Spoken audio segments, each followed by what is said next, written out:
and hit record here so that we can be recording. Here is what I want to do is that you're going to have complete control over this video. So you're going to decide if you want to do it just as a podcast, or you want to have part of this so that you can have your children to get a chance to know some of the stories that from your perspective, so that you can have this historically. If you want to keep it as a video or something that you want to do in 100 years, that your great-great-grandchildren could get a chance to learn about your journey during this time, you can do that. It's going to be completely your control. Okay. Okay. That's a good idea. Okay, this is what we're having. This has been a dream of mine since I met you. This is Laurie, you've had a profound impact on me since the first time we met. There is something very, very powerful about both your essence and about who you are that impacted me deeply the first time. Now, I admit that I'm a sensitive person and that I pick up on things very, very well. But this is you. There was something essential about you, and I wanted to thank you for giving me this opportunity to be able to spend some time with you. Center your camera a little more. Yeah, center you. Yeah, center okay. you. You whichever one that you want, and that's perfect. Okay. All right, now what I would like to do some of this chronologically, and so that we get a chance to learn a little bit about what it's like over your journey to be you. Tell me the year you were born. 1954. In 1954, what was going on in your family in 1954 that you were the firstborn into this family? Give us a little context about where and when, so that we can understand this is the baby boom is happening in the United States. Where were you? Where were you economically, socially, that kind of situation? Okay. My parents met at the Austin State Hospital. Yes. They were both interns there. My father was doing his internship, getting his master's degree in chemistry, and my mother had her degree in occupational therapy and was working at the state hospital.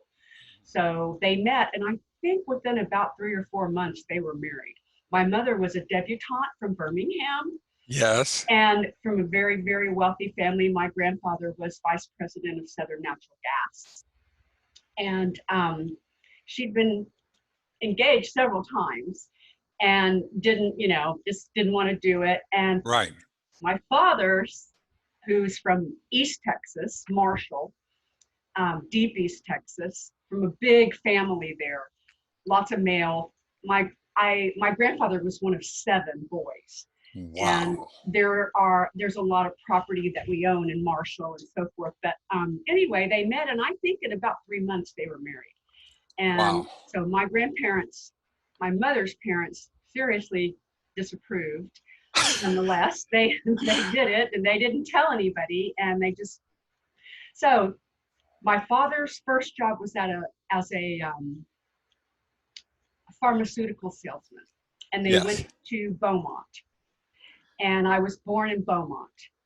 Now your mother, tell me about her. She was an intern. She was a scientist. My mother was an occupational therapist. Yes. And my mother is in Who's Who in American Women. She became a very, very well-known occupational therapist. She was an artist. And that was one of the few things that women could do. Yes. At the time. And so she got her degree from Texas Women's in OT. And great school. Then, yes, and back then there was no licensure for occupational therapists. So Mother continued in that role. She taught at UT. She taught here at St. Edward's with an undergraduate degree. And wow. Then because I don't think there was a master's at that time. And so in the 80s, the early 80s, I think my mother had helped form the Texas Association of Occupational Therapists and was the first president of OTA, and ran for 3 terms, was 3 terms their president. And then they lobbied for licensure in Texas, and they got it. And my mother became the first executive director of the licensure board in Austin. Was she impacted by the women's movement during that time, during the push, the ERA? I mean, what was her consciousness? Because she had to grow very much from a secretary, nurse, teacher concept that was very, very role into this leadership role. Yes. And I think, you know, I think my mother was a pioneer.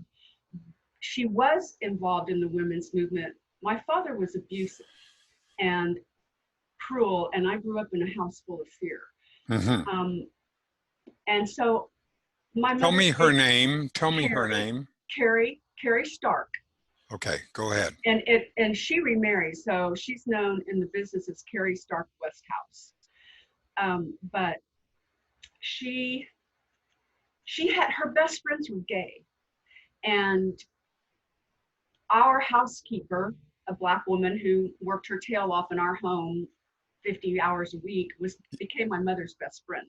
Yep. My father was an extreme bigot, and it was such a duality that I was raised in. My And goodness. And you they, were the firstborn, right? of 6. Of 6, and all boys. Me, 4 boys, and then my sister. And my mother had 6 children in 8 years. My goodness, what a physical feat, not Yeah. just an emotional feat, but a physical feat as she's going on in this. And then in her 40s, I think when she was 42, she came down with rheumatoid arthritis, and it severely crippled her. Goodness gracious, yes. So when she retired as an OT here in Austin, by that time she was in a wheelchair, and it wasn't much long after that she passed away. She died at 68. Yes. Well, tell me your early memories. Now, so we have a very stratified family. We have a family where there is a very male-centric, abusive type of everything's fine on the outside, but boy, go through that door and we're not. This is what I grew up in. Pretty is as pretty does. Exactly. You don't bring any of the family business on the outside. You were growing up. So what were your early memories in this, Laurie?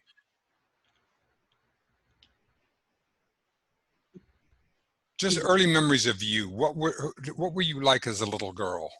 Dennis, I think I was one of those people that grew up thinking, why am I in this family? I don't agree with anything these people say.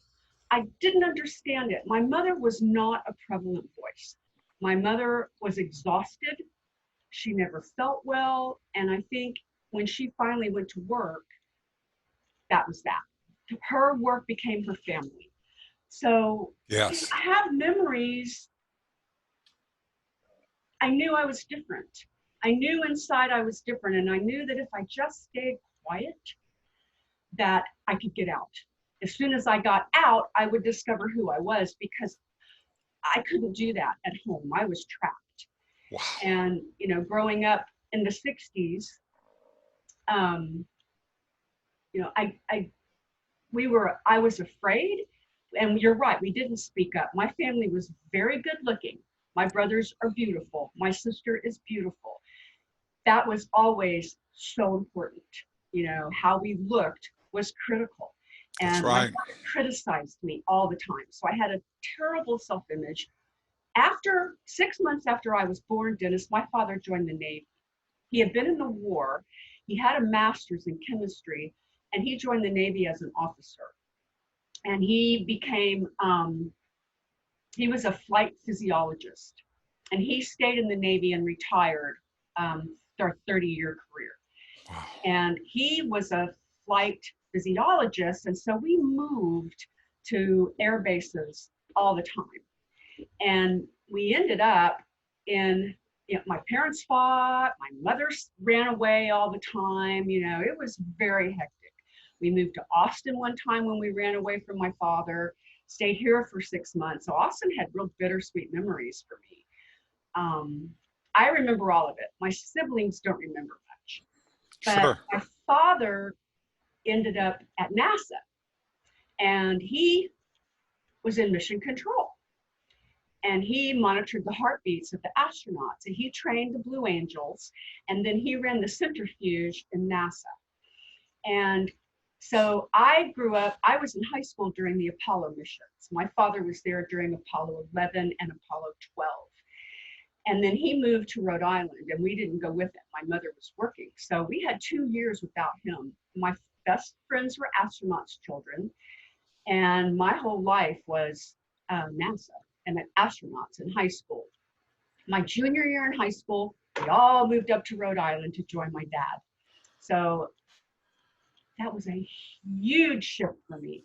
God, I Because can imagine. I'd gone 7th, 8th, 9th, and 10th grade in Houston.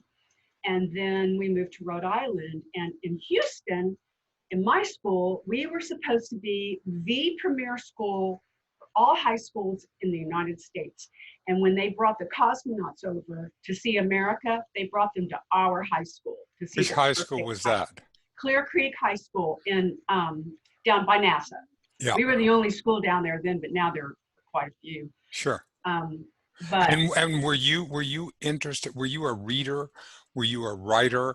Were you a who did you what interested you? Dennis, I didn't have a whole lot of an identity. Mm-hmm. I wasn't a big reader. I'm an extremely slow reader. So unfortunately, my mother was a voracious reader. Yeah. But I didn't read a lot. I was interested in music. I played in the band. And so I played the flute. Sure. And so I had that. And then I was on the drill team in the band. And then I moved to Rhode Island. And it was hippie. It was an open classroom concept. The guys had hair down to here. Girls were allowed to wear whatever they wanted. I couldn't wear pants in high school in Houston. But there, you could do whatever you wanted. And so I really kind of let my freak flag fly. What years was this? This would have been, let's see, 1970 and 71. I graduated in 72. So we've gone through the Summer of Love. Were you aware of the riots, the Martin Luther King, Bobby Kennedy, the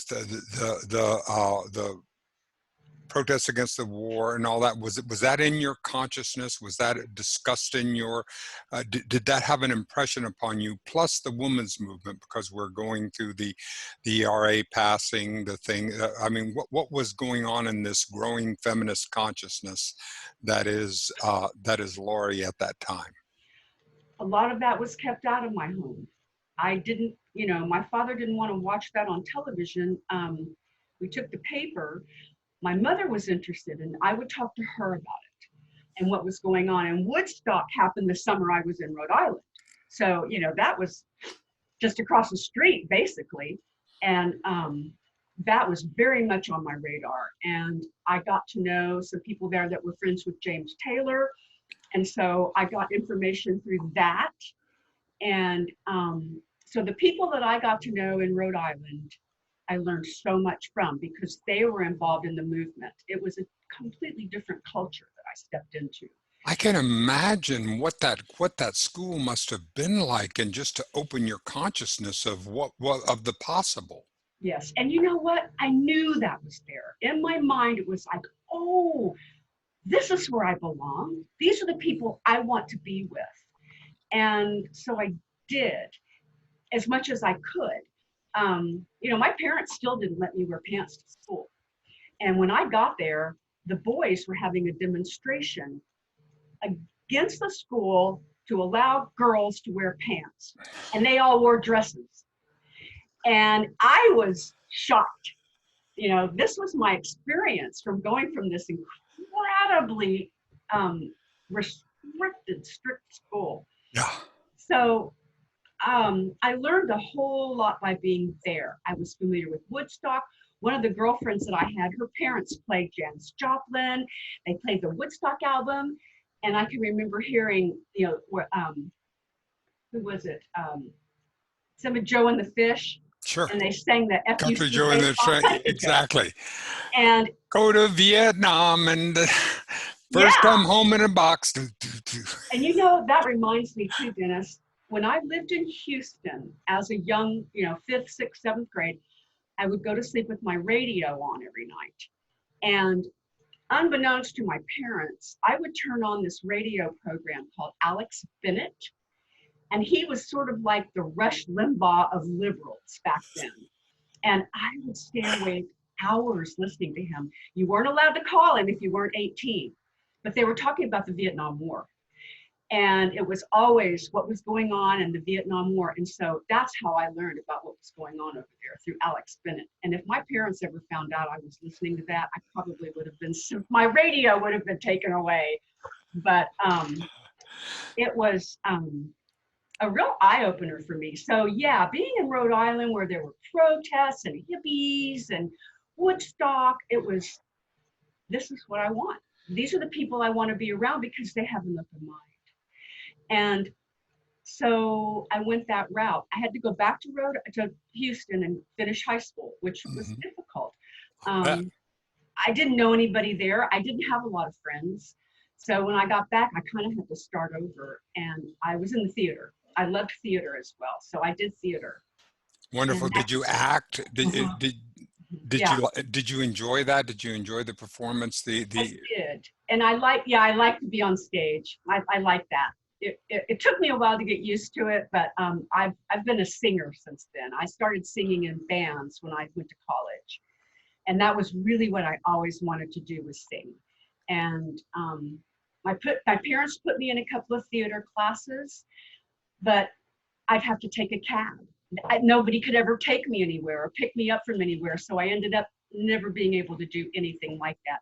I took one art course and I was in a theater program, but that was when my mother ran away from home. So I lost that. And I sang all the time. I sang on television. I sang in talent shows.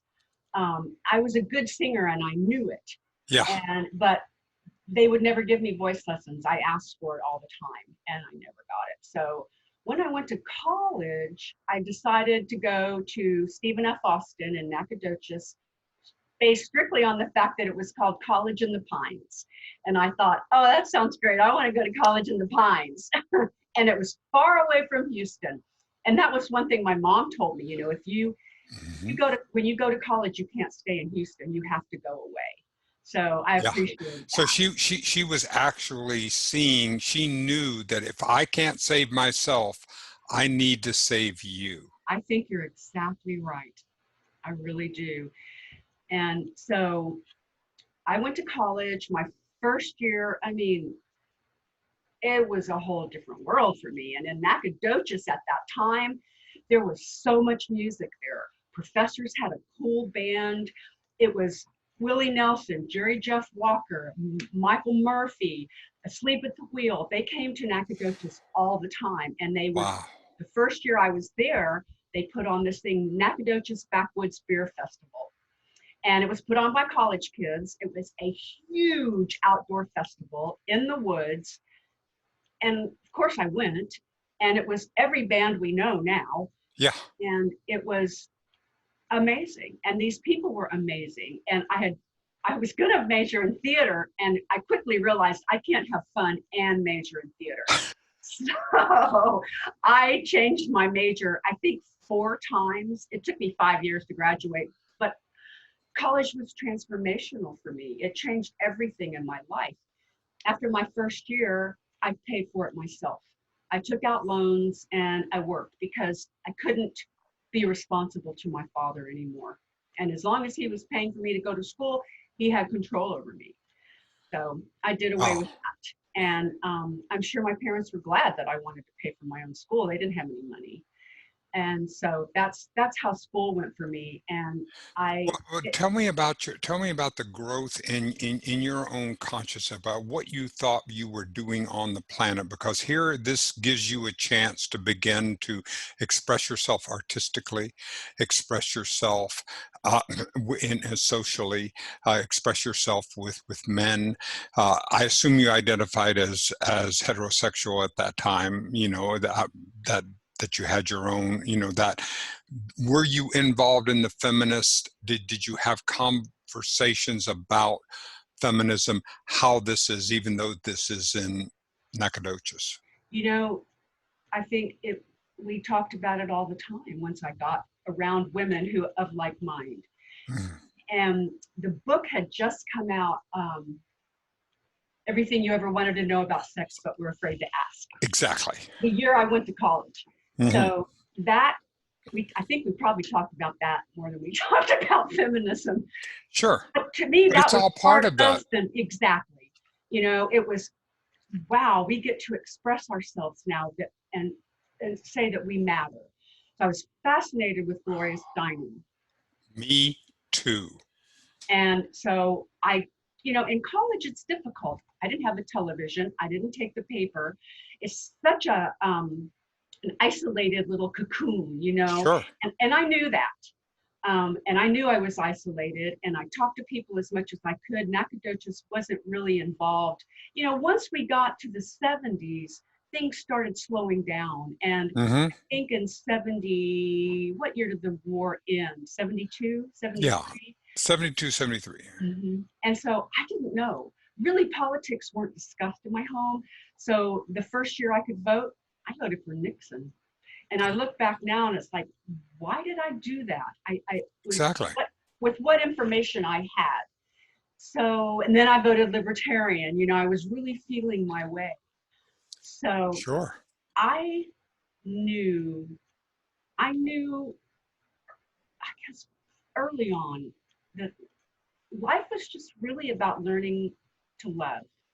I knew that. And I knew that we weren't supposed to differentiate ourselves from other people. I felt I'm very sensitive. And Truly. intuitively, I knew we were all one. I knew it in my bones. And I knew that when I died, I knew what was going to happen. I saw it. And so I knew I had come here for a purpose. I wasn't sure what that was, but I knew my life was to explore that and find out what that was. Talk about your journey, your spiritual journey, to whatever you think of as a power greater than we are. That relationship and what influenced you there. You ask such hard questions. Because my parents, because I grew up in a household full of fear, I stopped believing in God. I would say my prayers every night, and my prayer was always, my mother would say prayers with us, and then I would always add, please God help my mother and father. I said it every night, and that never did happen. So Yep. I finally thought, okay, if I stop believing in this, what's going to happen to me? And so I stopped. Where is this going to take me?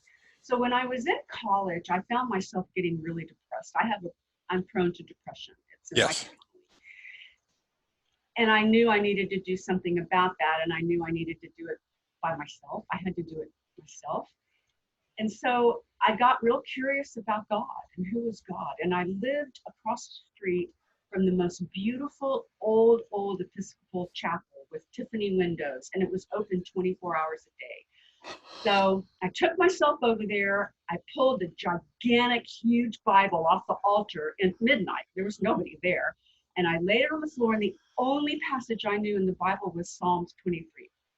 So I opened to that, and I just started reading it. And I just started asking, if you're there, help me believe. And that kind of became my quest. What's going to happen if I do this? And I started doing it regularly. I'd go across the street, take the Bible down. Sometimes I would just fall asleep on the floor next to the Bible. And I was just asking for help. If you're out there, help me believe you, help me see and know what it is I'm supposed to do once I do believe you. And slowly but surely, I explored that path.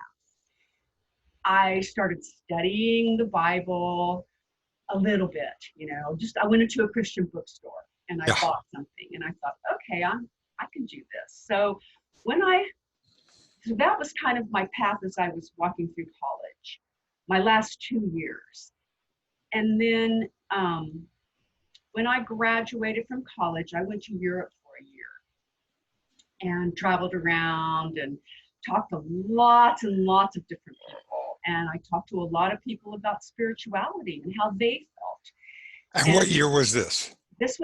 I graduated in 77, so I was in Europe 77 and 78. All right. So here you go. You arrive where, at Heathrow?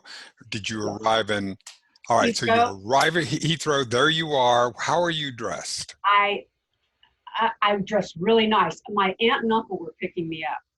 They lived in London. They had no children. My uncle worked for Phillips Petroleum as a geologist. They had a flat on Sloane Square, just down from the palace. I mean, it was amazing. So I stayed with them for a couple months. I worked at the American School in London and the American Community School. And I also worked a little bit in a gym, just gathering money. And then I took off and I went across the ferry to Paris. And I met a couple of girls there and I stayed with them for 5 or 6 days. And then we went to Amsterdam. And I have to say, Amsterdam trapped me. I loved it. I have to say, I was a pot smoker. I'm a child of the 60s and 70s. I mean, how could I not be? So Gotcha. Amsterdam the minute I got in Amsterdam, I met 2 girls who were staying at a youth hostel in the red light district called the Last Waterhole. And it was owned by guys from Dallas. So I went over there and they were my people. And so I ended up staying with these 2 girls and traveling around with them for 2 months. They were from Idaho. And we'd go back to Amsterdam and then we'd go somewhere else and we'd go back to Amsterdam. And I traveled all the way from Norway down to Sicily. I went everywhere. How was this opening your consciousness as you're beginning to see, okay, what is mine to do and what am I doing here on the planet at that particular time? Dennis, that's such a hard question for me. I still don't know that answer. Exactly, but just evolution, the kinds of things that made you In my curious. head.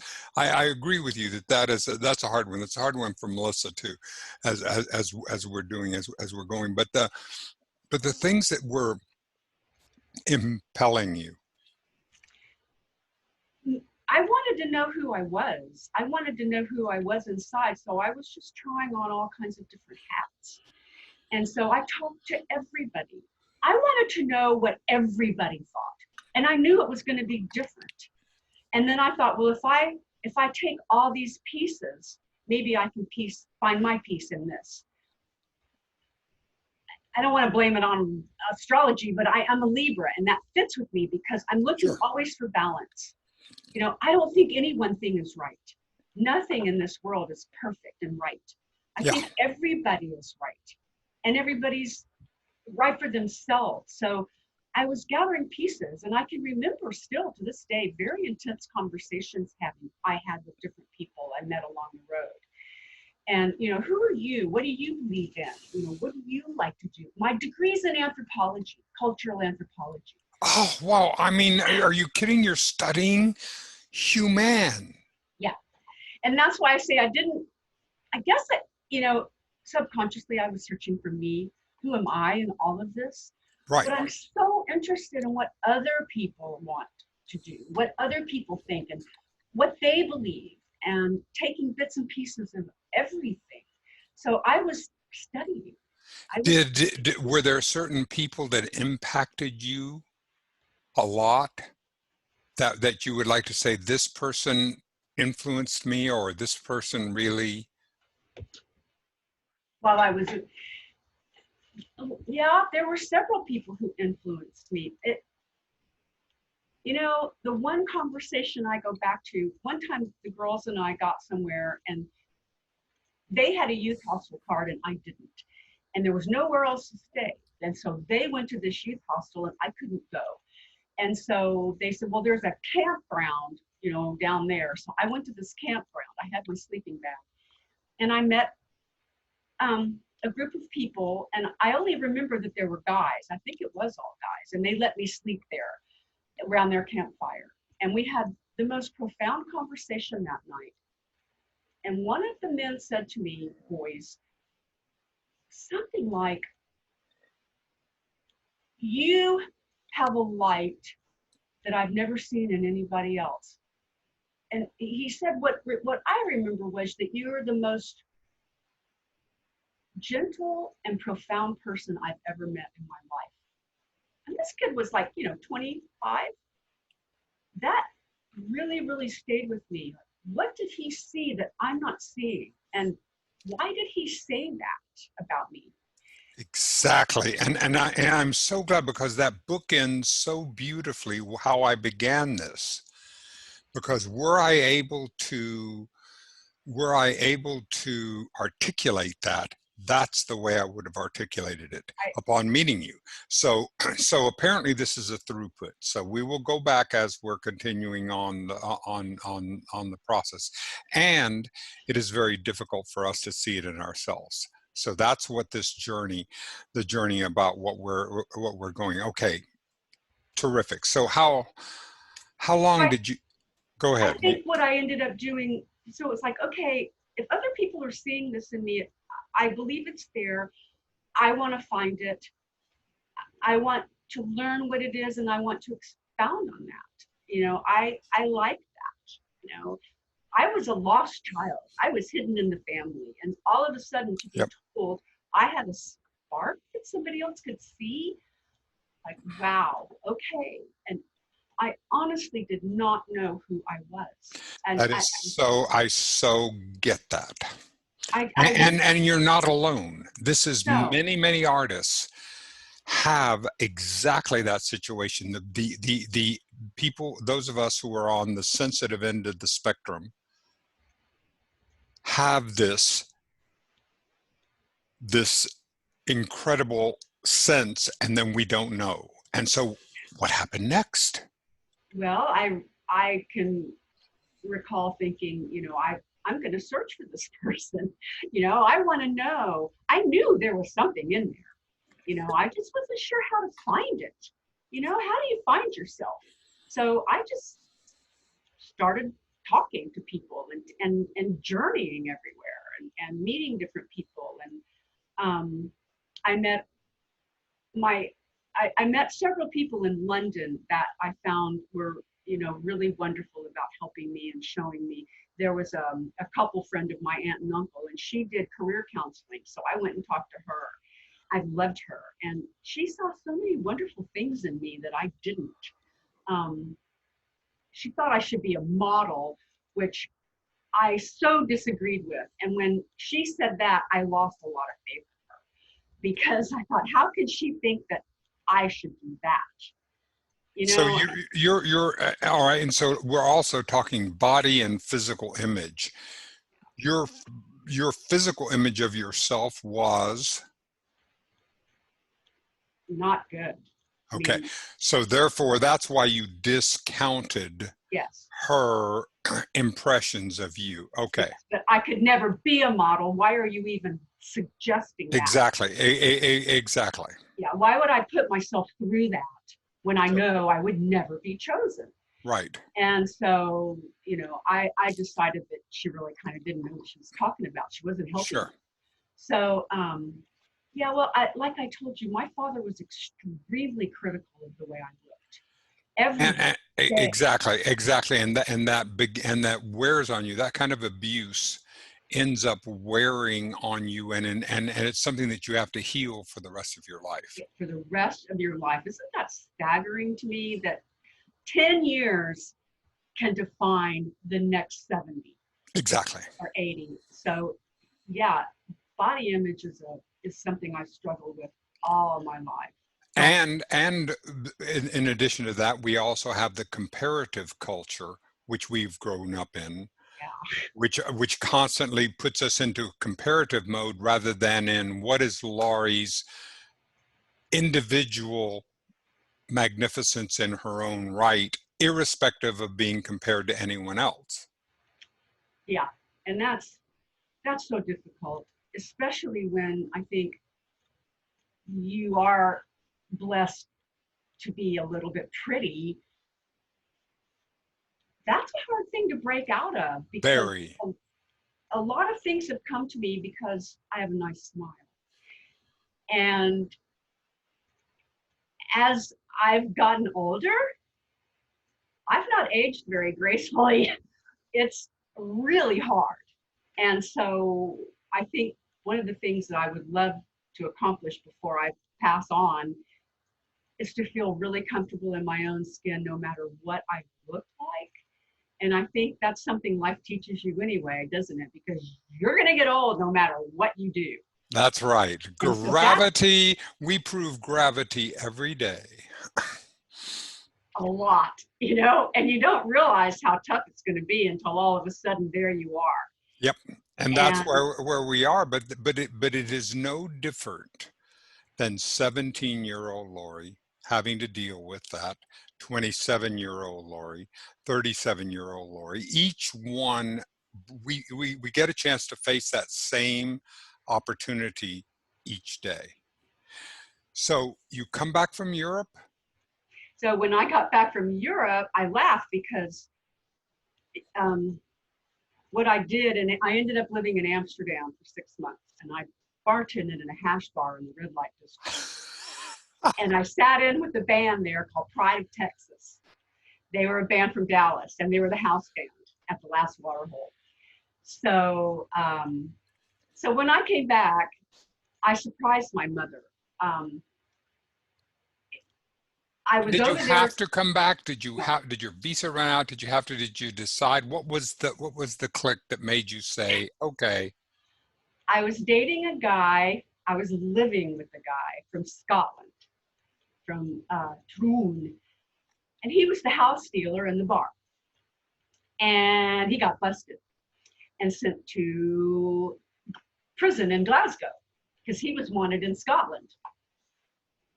He got busted crossing the border, coming to see me when I was in London, and he got taken to prison. And I had to go up there and see him in court with the guy with the powdered wig and the snuff. And I had given him all of my money, and I managed to catch him in the back of the courthouse before they carted him off to prison, and he had $100 bill in his pocket, and he handed it to me. So that was all the money I ended up with. When I went back to Amsterdam the next day or two, my house had been raided by the police, and I lost my job because they wouldn't let me work there if there wasn't someone there to watch over me. So I ended up going over to the Texas Steakhouse in Amsterdam and getting a job waiting tables there to earn money to get home. And there was the most wonderful guy who flew junkets. Ernie was his name. He was an older man, older than me. And he would come through every now and then on his junket and go to the steakhouse and have a steak. And one day he called me over to him and he said, one of the other waitresses told me about your situation and that you're trying to get home. And I said, yeah, and as soon as I make enough money, I'm leaving. And he said, I want to do something for you because I like you and I want to help you out. And he put $100 bill in my hand. And it's in 1978, that was a lot. That's a lot of money. The next day, I left Amsterdam. And I've never forgotten that. Never, ever, ever. I don't know if he ever got my thank you letter, but to this day, I continue to pay it forward like that. Angels. 2 months ago, How do angels show up in our lives, but yet enclosed in these bodies? Yes. He was, I think, probably the first angel I really, really remember being there for me. It made all the difference for me. For the rest of my life, I still, not maybe once a year, I will hand somebody $100 bill because I know I want to help them.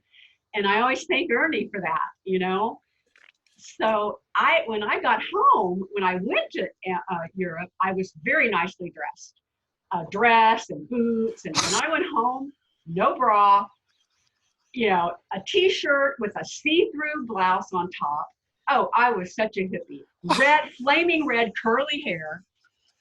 And I remember standing in line to get on the airplane, and the man in front of me was a businessman, and he turned around and he said, "Where are you going?" And I said, "I'm going home." And he said, I said, "I've been here a year." And he said, "Does your mother know you're coming home?" And I said, "No, she doesn't." He was eyeing me up and down like, man, is she in for a surprise? So I got all the way to San Antonio. I got from Amsterdam to San Antonio with $7.63 left in my pocket. And I called my stepfather in San Antonio and I told him I was there. And he came and got me, and we went and picked my mom up. She was working at the VA hospital there at the time. And of course, she was shocked. She didn't recognize me for quite several minutes because my hair was red and curly, and you know, I mean, I was a completely different person. Was she in a wheelchair at that Not, time? not by then. No, Not yet.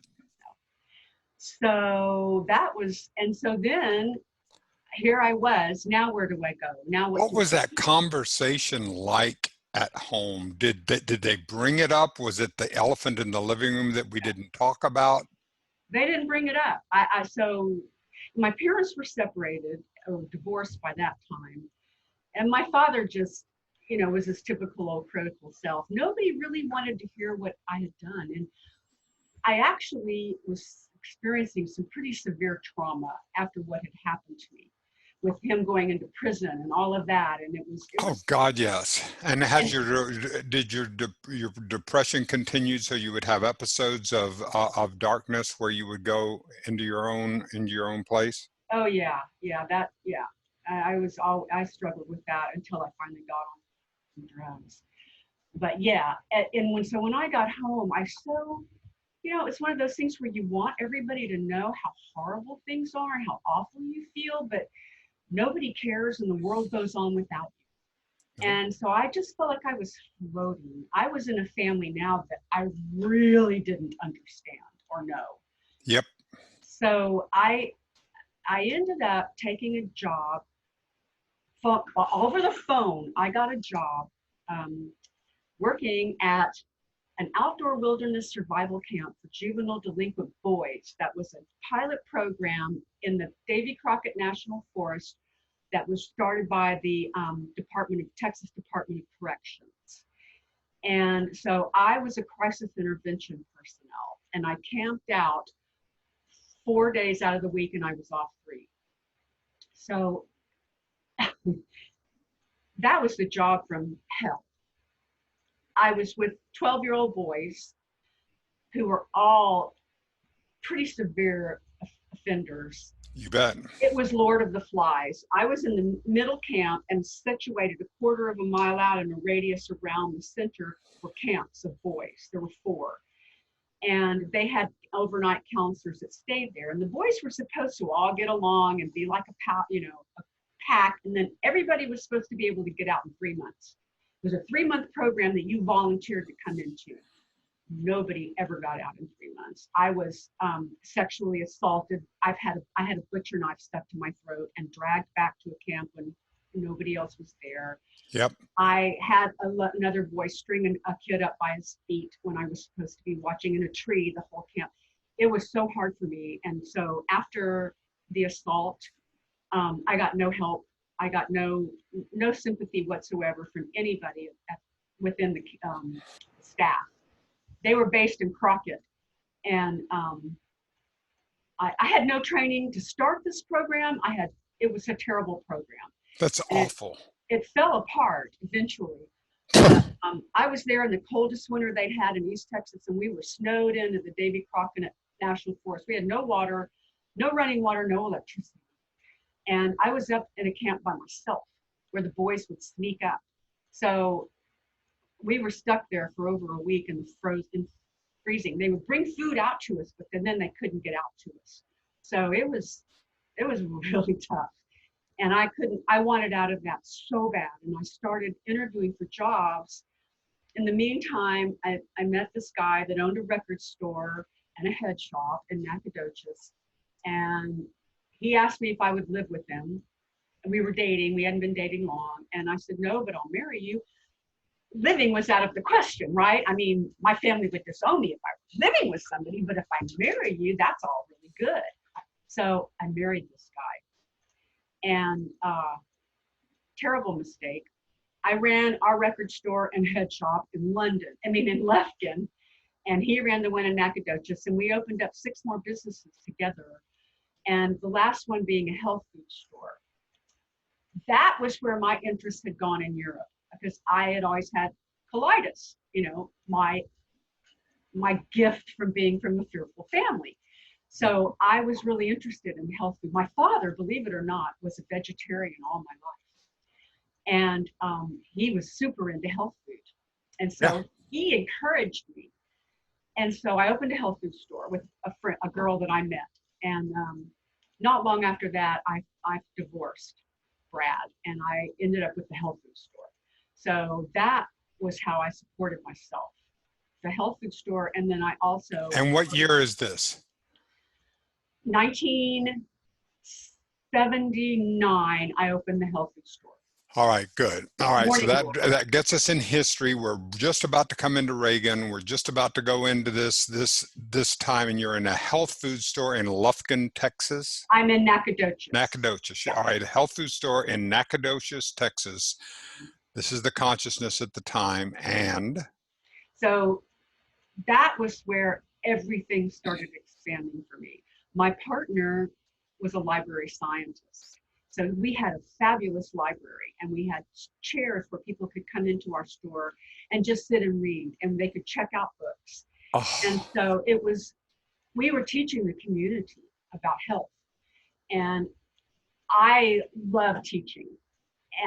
And so I loved that. So I was basically the PR, and she kind of ran the meat and potato part of the business. I yeah. went on television and talked about things, and what was going on in the health food industry. And we actually worked very close with John Mackey here in Austin at Whole Foods, because they were tiny. Once one little store. I've been going to Whole Foods since it was Saferway. And so they helped us get distributors. There were no health food distributors in Texas. The only one was in Arkansas. And that's where Whole Foods also had to get their food. So we were all getting it from Arkansas. Well, then Whole Foods, this is how John Mackey got it. They started their own distributorship. Then they had wholesale food. And so that's how they grew their business, because they took over the market and started opening up more businesses. So smart. But anyway, so I already knew a lot of really neat people that lived there. Nacogdoches was a very liberal town. Yes. College. And there were a lot of hippies and teepees out in the woods. There was a lot of places to hide. And many people that I knew that went there, that graduated from college there, stayed there. So it was my community. And that's where I found Unity Church, and started exploring all these different avenues of paths of spirituality. I heard about A Course in Miracles. Ah, that was Um, right. That was right when it had just come out, and yes. it was, and I remember seeing that and thinking, wow, I can so totally relate to this. It was, aha, there it was. Now, when you So went into Unity, did you understand that there was a did the resonance of knowing that the God is not out there, it's in here and everywhere, and that did that resonate with you in a big way? in a huge way, to me, it was the truth. And I finally found something that spoke to my truth. And so I continued along that path, and married again, met my husband in Nacogdoches, married again, immediately had 2 children, both by accident, both surprises, wonderful surprises. I wanted children. I just Yes. wasn't ready, but my birth control failed me twice. So I knew these girls wanted in. And When the universe, when this soul wants to come in, now you give birth to 2 daughters. What was it like to gestate that first human being inside of you? What was that experience like to do that? Freaky. I remember the first time she moved in my stomach, and I felt like it was a mouse crawling on my, and it was just, whoa. Losing control of my own body was an experience that I didn't expect to have. And after 9 months, I wanted my body back. I wanted control, but it, and yet again, it was magnificent. It was wonderful. I wasn't one of those women who just fell in love immediately with the infant. It took me a while. Not that I wasn't in love. I knew there was more. The different, exactly. And I think some women are so drawn to infants, brand new Oh, babies. just have to smell the head. Melissa and I were talking about that the other day, and it's both of us. We don't have that particular gene, but to sit there and just to go, I have to. Yeah, yeah. And these women who have babies, and then when they get older, they want another baby. Yeah. That was not me. I was Yeah. ready for my children to be able to dress themselves. Exactly. you know. Exactly. And what And did you name these two? These two. my first one is Carrie, named after my mother, Carrie Elizabeth, my mother and my grandmother. Got it. I had another name all picked out for her, but the minute they put her in my arms at the hospital, I heard Carrie Elizabeth, which wasn't even a name I'd considered. But that's what she became. And then, I got pregnant 5 months after I got married. So I had her, and we only knew each other again 4 months. Yep. So, again, I wanted something else to do. I can admit to myself and to others now, it was all strictly for security purposes that I got married. Yep. I needed help. And this guy looked like a good candidate. He was wealthy, which I thought, that's a good Okay, that'll help. Yeah. that'd be great for my kids, So, but I married a very bad alcoholic. I married us into a situation that was not good. And That's not surprising. Those of us who have gone through dysfunctional families will, like a magnet, find ourselves attracted to people who are in those kinds. It'll manifest differently, right, but it will happen. It's so anthropological, isn't it? And I've always said I'm an addict magnet because it turned out the first husband was an addict, the second husband was an addict. Yep. I've always had premonitions. I've always known stages in my life ever since I was really young. I knew I was going to have 2 daughters, and I knew I was going to be a single mother. And I even saw scenes from that actually did happen. And I can believe it. I knew I was going to be married 3 times. Now, whether that was a self-fulfilling prophecy, I don't know, but I knew that was going to happen. And so we ended up moving to College Station. We lived in Nacogdoches. We moved to College Station because he was working on a PhD at A&M. And we decided it would just be better if we were all there. So when the girls were 1 and 2, I packed up our house and moved us all to College Station. It took my husband 10 years to get his PhD, in which time I did everything. I raised my kids, I did all the work, typical story. And I finally, and then he started drinking a lot. And I got into Al-Anon. That is where I learned more about spirituality. And I honestly believe that the 12-step program is the greatest gift God has given to this world. And it saved my life. Literally, I was so depressed by then. I started out in Codependence Anonymous. Yep. CODA is a big, yep. I started there. And then I went on to ACOA, Adult Children of Alcoholics. My mother had started drinking by then. All of her family were severe alcoholics. Yep. And I believe my father was a rageaholic. So addiction was everywhere. It's right there. It is the manifestation of using it. Just some people do that, but it's the same addiction. I think so too. And so I learned to be able to say God in front of other people. You know, it's funny because it's in the first step, you know, Yep. that I'm powerless over, you know, everything, and God is there. Yep. And so at first it was Life is really weird. unmanageable. And that's what I love about step one, is that because by manageable means that you cannot make other people, places, or things conform to what it is to make us happy. We will never fill that hole. Right. And I think that's what I was doing, or at least I think I was on my way to going in that direction. And so the 12-step program turned me around completely. And the people that I met in Al-Anon were very liberal and incredible people. And I found my first tribe there. I found my first spiritual guru. And they were going to a unity church, a tiny, tiny thing they formed in a strip center.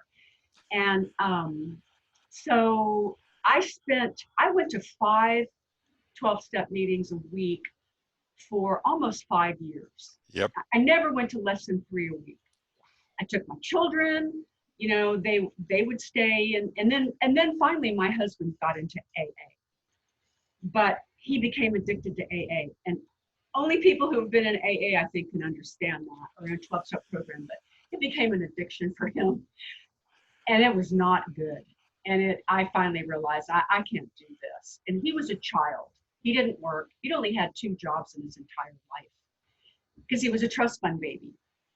So I finally had to ask for separation. We went to therapy and blah, blah, blah. And so we separated and divorced. And there I was. I had a 6-year-old and a 7-year-old, and I didn't even have a job. Where were you at this time? We were in College Station. We had You're in stayed College there. Station, and you have a 6 and a 7-year-old, and oh shit, now what? Here we go. Yep. So I went to the Arts Council there and in College Station, and I just walked in and said, gee, are y'all looking for someone? Well, actually, yes, we are. You know, we're asking, we need a program manager. So we'll call you when we're interviewing. So every day for about a month, I drove by there. Hi, I'm Laurie Blaylock. I'm Laurie Bell, program manager of the Arts Council of the Brazos Valley. And I would say it every day when I walked by there. And in about 3 or 4 weeks, I got an interview. And then about 3 weeks later, they called me and said I got the job. So it was part-time, making, I don't know, $8 an hour or something ridiculous. Yep. So that first summer we were separated, I also went to work for the National Youth Sports Program at A&M. So I would work at the Arts Council, change my clothes, run over to A&M and work there. So I did that for about the first 5 months. And then they made my job full-time at the Arts Council. So I was there for 6 years. And oh, wonderful. Yeah. So tell me about these 2 young lights that you're bringing into the world, Carrie Elizabeth, and tell me the other name. Mary Emily. Emily. We call her Emily. All right. So we're talking Carrie and we're talking Emily. Tell me the difference between their personalities, what they were doing. I want to know about them as beings, as you're watching this and being part of this process growing up. I had so much fun. We had so much fun. I was so fortunate that I did not have to work when they were growing up. You know, not until they were in 1st and 2nd grade. They could not be more different. I'm not kidding you. They are total polar opposites. They're 19 months apart. Carrie is steadfast. She brilliant. They're both off the level smart. Yep. Off the charts. So they were both in gifted and talented programs. They both were accepted into a special program at Texas A&M for gifted and talented children, for a pilot program that they started with these wonderful program for kids. So they were both in that. Carrie is serious. She has a plan. She knows what she's going to do. She wants to take control. when I would have a birthday party for her when she was 2 or 3, she wanted to run the games. She had to say what the games were and how they were going to be played. You know, that's how she was. And she wasn't a giggly little thing, you know, she was serious. Emily comes along, totally off in left field, la la la, didn't want to grow up, hates responsibility, doesn't want to be in control whatsoever. How hilarious. She was very difficult. Carrie was very easy. She wanted to mind. She wanted to please. I don't know if Emily even cared. She just didn't even hear you. You know, I had a bookshelf dedicated to Emily. I had to handpick every one of her teachers.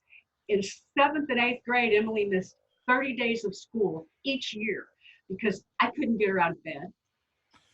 Carrie never even studied, made straight A's. Emily struggled. Although she's brilliant, school did not challenge her. Nope. So what I ended up doing with both of them, I got them in theater. Because I worked in the arts, I had an out to every art program in College Station and then Bryan College Station, and I opened up a studio. And it was like a 7,000 square foot studio where we ran art classes for children. I taught them during the year, and then in the summer, I hired professional artists. We had a stellar arts camp for children. And so Holy my kids, Christmas. yeah, so when days off, they got to come with me because I taught art on days the kids weren't in school. And then they got to take museum camp and art camp and theater camp and every camp that, and they got scholarships to all of it because I was a single mom. So once they developed that taste as little ones, I put them in community theater. I like theater. When I went there, I had joined a troupe called Imagination Station. And we did plays in schools for children. And so Imagination Station grew and grew to become a huge, beautiful community theater with their own theater. So Emily became the star actress and singer. And she was a fabulous singer. And so Emily was in the star of every play they did that had children in it. And musicals, they did a lot of musicals. Carrie ended up being the light board. She ran the light board. And then became stage manager for almost all the plays. Yeah. She was out of high school. Carrie was stage managing adults. So they both learned such a broad variety of skills, right? Yeah. They learned how to use tools. They learned their self-confidence, how to be around people. And the theater's where you find the most diverse group of people there is. Of course. You know? And so they grew up being very non-biased. Everybody. And you know what? These are little indigo children. Yep. You know, they came out not seeing color differences. They never did. No. And even to this day, those girls will correct me if I say something the least bit, you know, not politically correct. How wonderful. So that was really interesting. So those were my children. And then when somebody heard Emily sing when she was young, they came to me and said, I don't teach children this young. She's the best choir teacher in town. She said, but I want to teach Emily. So I started sending Emily to voice lessons when she was 8, I think. And I put both the girls in kinder music when they were 2 and 3. We did that together. So the girls were very musically inclined. They had to play an instrument. Emily played piano and sang, and Carrie played the viola. And they both had to take piano lessons. So I really pushed the creative because that's who I was.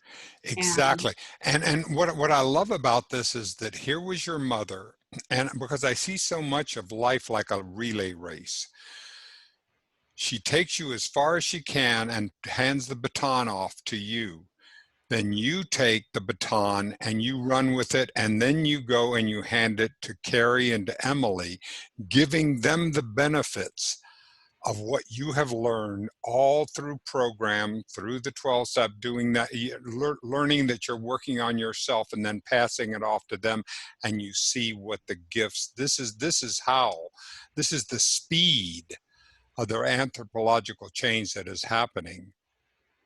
Yeah, it is. And today, Carrie is a, a very successful film producer. Her first documentary premiered at South by Southwest, and they only take 10. And Emily, and she has a show going into its 3rd season on National Geographic. Yep. So she's been delightfully successful. And Emily became a singer-songwriter. And she, the same year Carrie had her documentary at South by, Emily was voted Austin's Best New Artist at South by Southwest. So she's had a tremendous amount of success as well. So both of my girls. So Emily has, unfortunately, 2 years ago, Emily came down with rheumatoid arthritis, like my mother had. So that has really had to put her on a completely different path. She can't perform any longer. But, you know, she had great success. She's had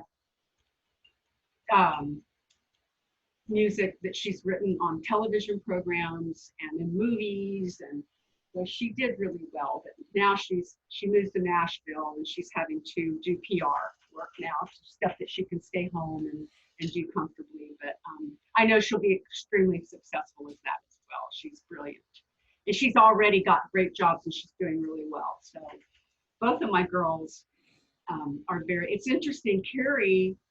As my spirituality grew, of course, I wanted my girls to be exposed to it. So we ended up going to the most liberal church in town, which happened to be an Episcopal church. Right. And so they were kind of raised in the Episcopal church. I mean, I took them all the time. Their dad would not go with me.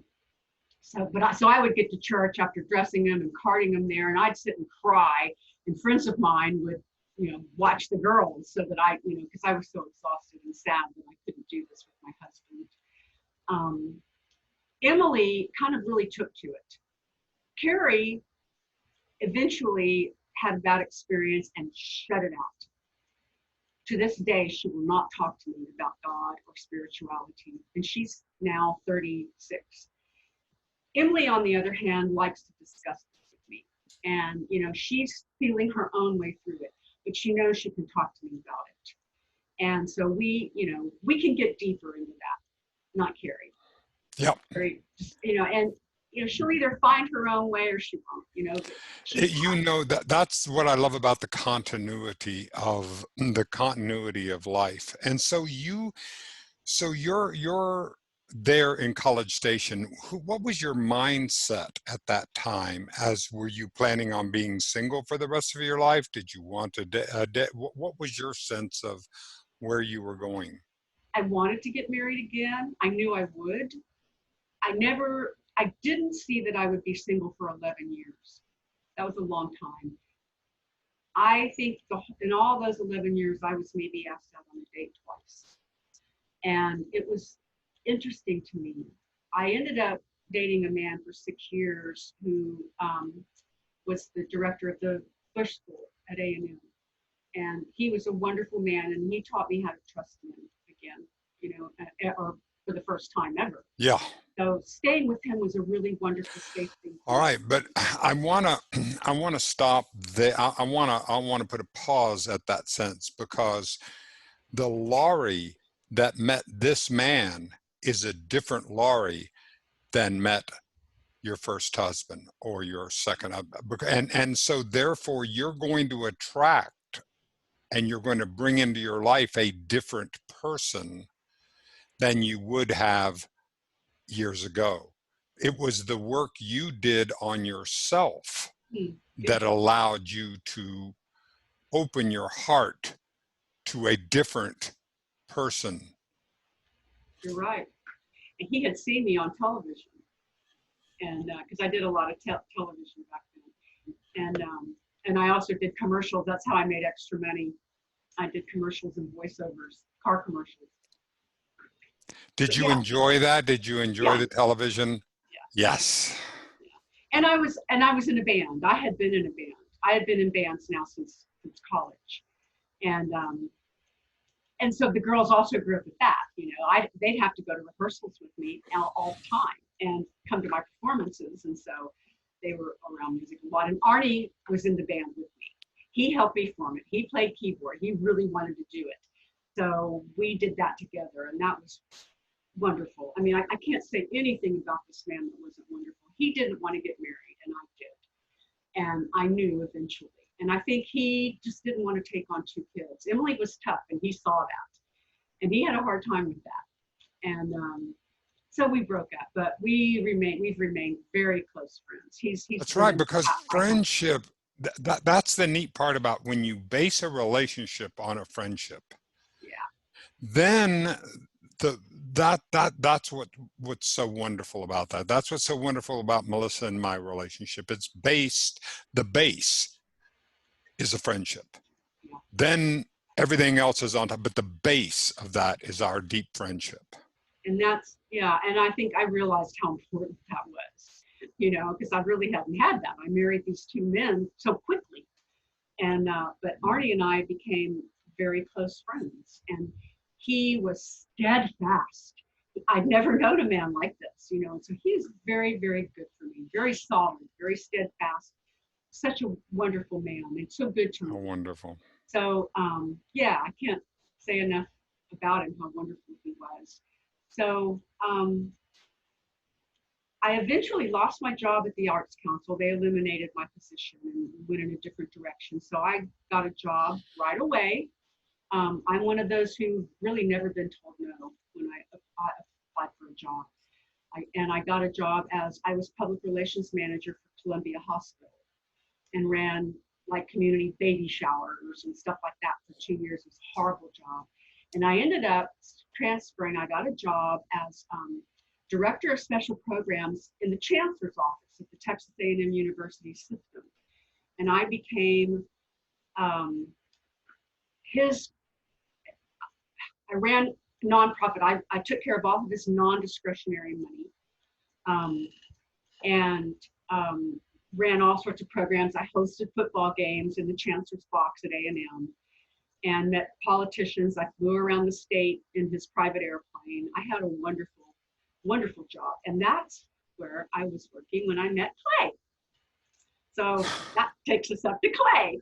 And all right, that's exactly where, all right. Here's what I want to do, Laurie, is because I want to dig deep into this evolution of Clay. What I want, my interest in this part of the story is your parallel journeys of you watching yourself grow and you're watching Clay grow along these lines as he's going, and the places where he's going and the places where you're going. What I would like to do is I'd like to pause here. We have a good hour, almost an hour and a half on here. wow. Before I go on, what I want to ask is let's put the pin right there on Clay. Let's go back over your life. Okay. Think about what have you not said that you would like to say about this time before Clay, the subjects that I might not have asked about that have been important or transformational in your life. Now be thinking about this, because this is like your, in 150 years, looking back on this, what would you like them to know?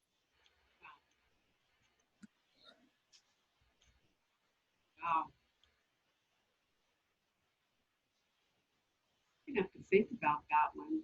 Good, because you can jot these down in the back, because where you're going and thinking about you in this, because we're gonna have this as a Clay, because thinking about you now, like your sense of your own image and the things that you are interested in now, like what is impelling you or compelling you at this time in your life?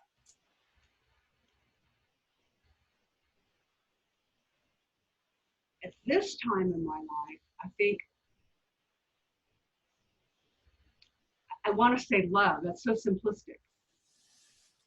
But I know what I want to do and learn in the remainder of time I have here. And that is Right. And you are how old today on 2020, on 6/20/2020? 65. 65. Okay, good. Happy And Medicare.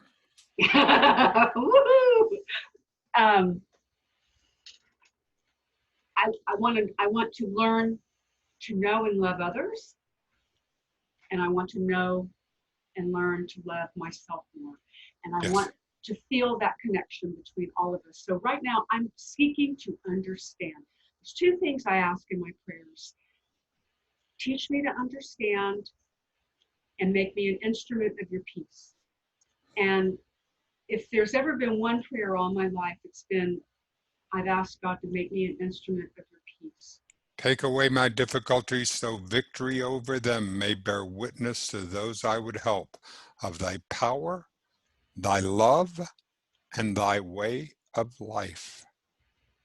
It's beautiful. I'm God, not how perfect. wonderful. And so how does that manifest? How are the ways that this is manifesting? You have found Unity Church of the Hills? Yes.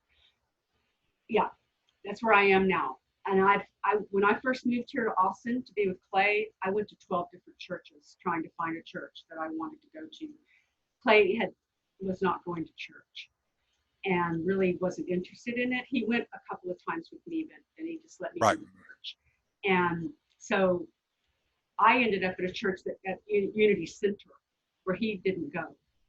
And he ended up on his own journey finding Unity of the Hills. I had been there, I had taken him there, but I ended up going and working at Unity Center. I worked there for 4 years. And then I went to Unity of the Hills because that's where Clay was going. And I kind of joined him at his church, which is another story about Clay. But Which we'll go into in our yeah, second episode, in our second, because we're going to dig deep into this. coming to Austin more than any other thing I've ever done has expanded my spiritual journey. I've always known I was going to live in Austin. When I moved to College Station from Nacogdoches, the first thing I thought was, oh, good, I'm halfway to Austin. And I knew I'd end up here. And I found Hildy Girls not long after I was here, and we can talk more about that later. But Hildy Girls is it is a gift from God that I have infinite gratitude for. This is a tribe of women, and they sing, and I joined because they sang. But that's so not what they're about. It's about loving and accepting each one for who and what they are. And they actually practice this in every breath that these women take with me. And I've been a member now for 11 years. I have a tribe of women that most people on this planet don't get to experience, but it's taught me so much about me. I finally know who I am and what my mission in life is, why I'm here. And it's so simple, but they've made me feel so good about it and believe it. And they showed it to me that I'm here. My main mission here is to bring beauty to the world. Exactly. And And you do that through your music, you do that through your art, you do that through your personality, through the people that you're connecting with. Have you been able to experience the change in your self-image, love yourself in ways that I've never been able to do or even touch? Yes, because they love me that way, and they have shown me that over and over again. And Mhm. I've finally start to embody that, right? Because they're showing, and what I say to them too is, I must be a pretty awesome person because I know that you are a mirror of who I am. And I think you're awesome. So I must be too. And That is so, oh, Laurie, that is just, God, that's exciting. That is really, that makes me feel so good. And here in 2020, we're getting a chance to shift the consciousness of the world. There's something very powerful going on, even in the tumult, almost as the reaction to the tumult. lets us know how much the world seems to be evolving. We as the human consciousness. I mean, you studied anthropology, right? So in anthropology, however we came from hominid to Homo erectus to Homo sapien, and the you know, the consciousness that went on, and then we went into private property, we went into the male patriarchy and whoever, and now suddenly something feels like in the world is happening. You know, as like I've told you, I kind of have these premonitions, and one of the visions that I've always had since I was a child was the globe surrounded by an energetic field, and there's positive energy and negative energy, and they're pushing against each other. And I see in my mind eventually the positive taking over the negative, and in my understanding, I know that this is possible, that positive energy can fight negative energy or push it away, and that once we raise the consciousness of the entire of the planet, of the majority of people on the planet, and maybe not even the majority, the consciousness of the planet will raise. Because like energy seeks like energy. Exactly. And so if we can get enough of us to raise our vibration, and that's where I'm feeling called right now, is to stay in that high vibration. I need to stay positive. I need to stay happy, stay in love. I think we're going to shift it. I think we're switching. And isn't that the dawning of the age of Aquarius? It's the coming of the new age of consciousness. And we're moving into a new shift. It's just like the yugas. You know, it's all right out there for us, and it's showing us, here we are, we're here now, and here we go. And we're being shown our shadow side right now. And so that's what I'm trying to look at too. You know, where's my shadow? I know it's being shown. I'd rather not look at it. But, you know, and I don't really see it. It's like, well, if I don't see it, it's probably not there. Oh, it's there. Oh, it's there. It is certainly, and this is where this wonderful journey, and with Black Lives Matter and healing our original sin, and coming up to for us to be able to realize that we may not all be in the same boat, but we're all in the same storm. And so here we go. Now we get a chance to stand fast, help each other to build up the shores of our, so that we can go on together. God, what a lovely way. All right, well, we're going to put a pin on it here. Okay. And then we're going to continue on. I'm going to upload this so that you'll have this. I'm going to send you a link so that you can then download it, so that you'll have that, there. And this will stay between us. And then the next time, we're going to go on the journey of Clay and your experience of him, of where he's going, this man that I love. And we're going to get a chance to be able to see where that goes and what we're going to learn from that. But you have exceeded my expectations in every way of where I wanted this opportunity to be able to go, Laurie. And I knew this from the first time I met you.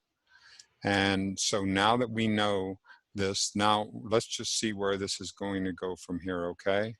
Okay. Thank you. Yeah, I'm not one to really hold back.